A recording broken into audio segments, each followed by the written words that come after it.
So my name's Teddy Hughes, and I guess now I live more Folkestone way than Southbourne way. I've been involved in the Southbourne community for about 3 or 4 years and moved over from Folkestone. Before that I was over in Winton, but I've lived in the area for over 25 years. I work in marketing execution for an agency, and yeah, that's about it really, Gordon. I think it's an affluent area. It's an idyllic place. It's somewhere people would aspire to move to in a way. It's kind of that billboard for community in a way that is very appealing to people coming down from London or in the area. It's got lots of kind of independent retailers and a sense of community cohesion, which is quite novel for areas that are quite well-to-do, shall we say. Getting involved in the community, I've never thought I was that kind of person to kind of be put my sort of heart and soul into something like that. I've always kind of been on the fringes and stuff, but you got bitten by the bug. Fiona asked me to get involved in some events, and I do a lot of events through work and exhibitions and different types of things. But once I found that I could assist and bring those skills into it, then actually it was really rewarding and surprisingly rewarding for my notion of what would be involved. I never thought I'd be the kind of guy to spend all my free time devising an event or devising a festival as we did at that time. Yeah, it's really, really surprisingly rewarding. I think that the whole Southbourne Revival thing really caught me off guard because we were, as you know, looking to fund a really big Frankenfest that year, and our focus was generally around trying to talk to people how we could get money in, how we could apply for lottery funding, and it kind of blindsided us in a way that Shake and Stir didn't happen, and we decided to step forward and do that, and it was really overwhelming at the end. And when that photograph is particularly taken, I think we're looking down through the bunting, just overwhelmed with emotion really, that we'd achieved so much in that short space of time and delivered something that really had the essence of what I believe is community, or how I feel when I go to other festivals like Glastonbury, a sense of belonging, a sense of the whole community turning out to support each other, lots of people doing little things, and we were just conductors of that really. We were guardians of it really. It's very, very kind of lethal, powerful stuff, but it was overwhelming looking at that on that day. We had the perfect weather and the thing went off so well, and it was just like, and a little bit of, I guess there is a little bit of smugness about it that we actually pulled it off, because to be honest, putting on something in that short space of time with that many implications, it's just ludicrous really. It was a bit of a chance, but I love things like that, so yeah, it was really satisfying. Primarily the two events we focus on are Frankenfest and then also Southbourne Revival. So we've been involved with Frankenfest over a number of years, and then in 2018 got more deeply involved in terms of trying to raise additional funds, both of us, myself and Gordon, and also booking the bands and for the look and feel of Frankenfest, and then subsequently Southbourne Revival, which took the place of Shake and Stir in 2019, where we thought there was a real appetite for the community to celebrate over that weekend in the same kind of manner as Shake and Stir, but that came and sort of developed its own kind of theme really, which was based around kind of community and lots of the businesses participating instead of it being kind of an imposed festival in the area. I really did feel, I do still feel, that like events like Southbourne Revival and people participated, and the number of people that volunteered and the number of people that came and said it was a wonderful event, you built up almost a piggy bank that was tapped into during COVID. And I think of the initial couple of months of COVID, where you just saw the lovely graffiti, the project of people putting rainbows in their windows to thank the NHS, and it was quite overwhelming actually to go around. And it was sad to see all the shops shut, because you forget, a couple of months ago everything was locked down and all your favourite places were taken away. But people have put writing on the front of Parliamentary or done graffiti on the wall on the end of the street thanking the NHS. I found it really overwhelming, and you tapped into that investment that we put into the community, everybody put into the community earlier, previous summer, come to kind of fruition. We couldn't meet up, but we could still express the kind of joy of being in a community and displaying that, I guess. And then as we move forward on, obviously it's very difficult to evoke kind of like community when you aren't meeting, And I do feel like it subsequently has drifted, and whatever initiatives we've taken, and we've done a few things with, invested in plants and street stuff. We did a little art project out of terroir. It's not the same as doing an event and really all getting together and sharing an experience and creating that piggy bank of kind of community spirit that you need to get through moments of adversity, really. Well, yeah, I mean, this year's been particularly difficult for my own mental health journey.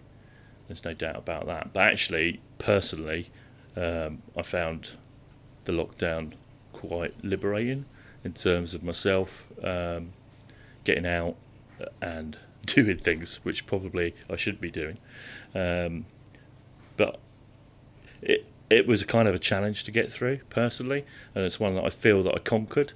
I kind of tried to bring moments of joy into my life, like little significant things. Like I'd ride my bike somewhere.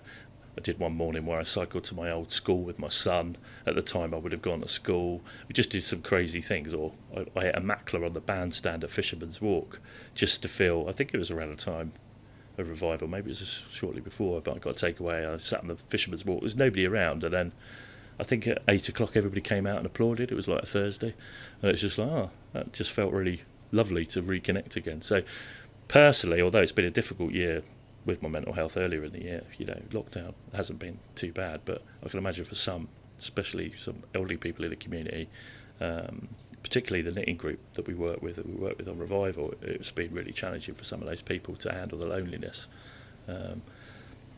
Online only goes so far, doesn't it? I think we need to get back to. I always think that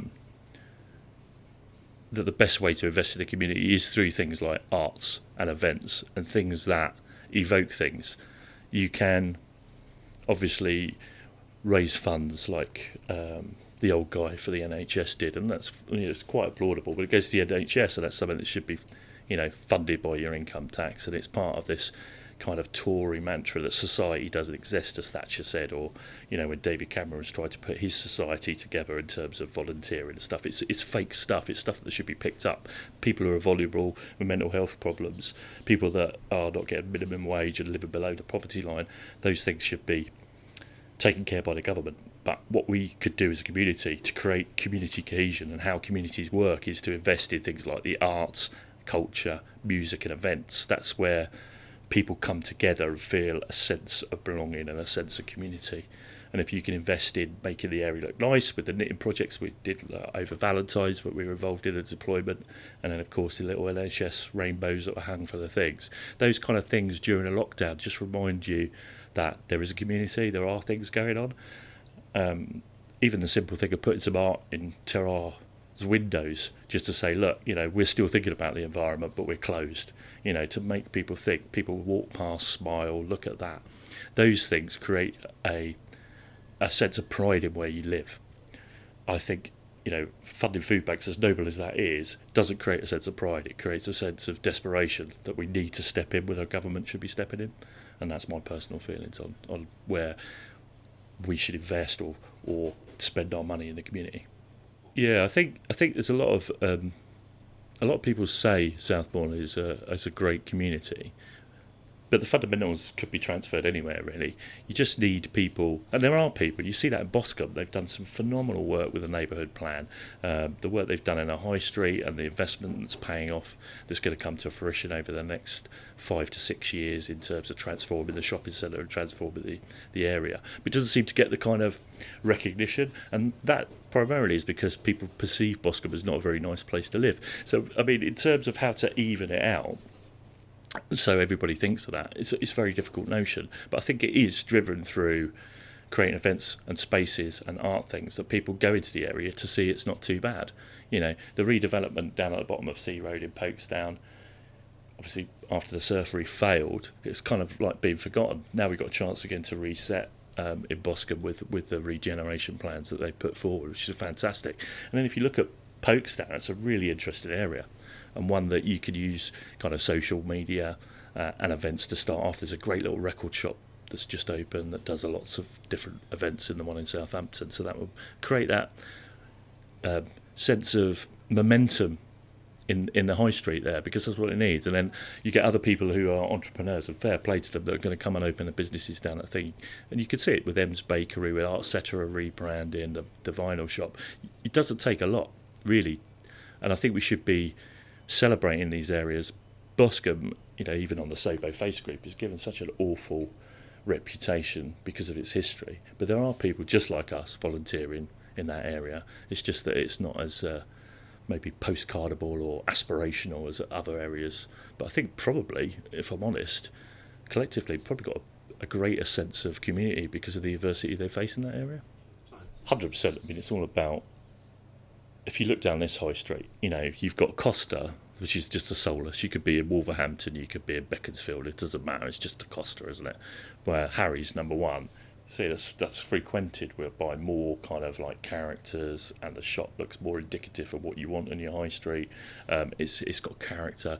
So all of these things, and the things that we do, they're all funded by independent businesses. If you look at Tesco's, not to mention too many names, but they don't invest in Frankenfest. You look at even the Ludo Group; they didn't put any money into Frankenfest. They take the money at the till, but they won't hand it out. Now they could say, well, we pay a levy and that all gets put through to your funding, but it didn't last year. We didn't touch any of their funding last year. That was all small independent businesses like Mackler, James at the Larder House, Terrar, the White Bear for financing things, Richard at the Way Out Back. They're all independent, struggling entrepreneurial businesses where, it's a shame that they aren't participating in these larger companies, but it's just a reality. It has to come from those people, the local people that care about their community, not some sort of behemoth on the high street. It doesn't work.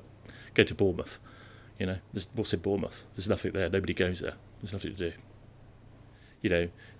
Bournemouth tourism's got a job to do to bring people into the town, and they want a good shopping centre. People want to shop on a Saturday, but those big chains have lost their identity, particularly through COVID. Everybody starts from ground zero again. People still want to go to Primark, but it's not enough to draw you in. You're just going to go to Primark and come back out again. Do the council want to invest in things that the local community want to do, or do they want to? But they obviously, as a holiday resort, want to pull in the wider audience, and that's where the failing is. If you look at the fantastic beaches we've got, and the fantastic in different places. Winton Carnival's a fantastic event. They do some wonderful stuff. Grooves on the Green and Ashley Cross, Fisherman's Walk, the stuff there. But every year it's the air show at Bournemouth, and is that the right way to really showcase a tourist place, or do they want to focus on the kind of individuality of the boroughs of the town, like Southbourne? It's the same thing every time. We've got a chance to put on music, surely, on the pier or on the beach. That would be a fantastic asset to the town. But every year seems to be the air show. They're tired of it themselves, almost, in terms of they're in a routine of advertising it. But then you look at Arts by the Sea this year. It's fantastic, really well delivered by people we work with, Dave Williams at Slick Events and stuff. And it's great. And that's what I think is important to convey. It's not about kind of like investing a huge amount of money. It's about spending it wisely in terms of culture and arts, and I think that makes the real difference. And that's where the smaller places are better than the bigger places. The best things I've seen that Bournemouth do over the last 5 years have been like the arts on the underpass. That was a fantastic project. That was the projection on the town hall was a brilliant idea. So there is some good thinking at the town hall, but it seems to be a lot of money spent on fireworks on a Friday and the air show in the middle of the summer. I'd like to see that money kind of distributed a bit better.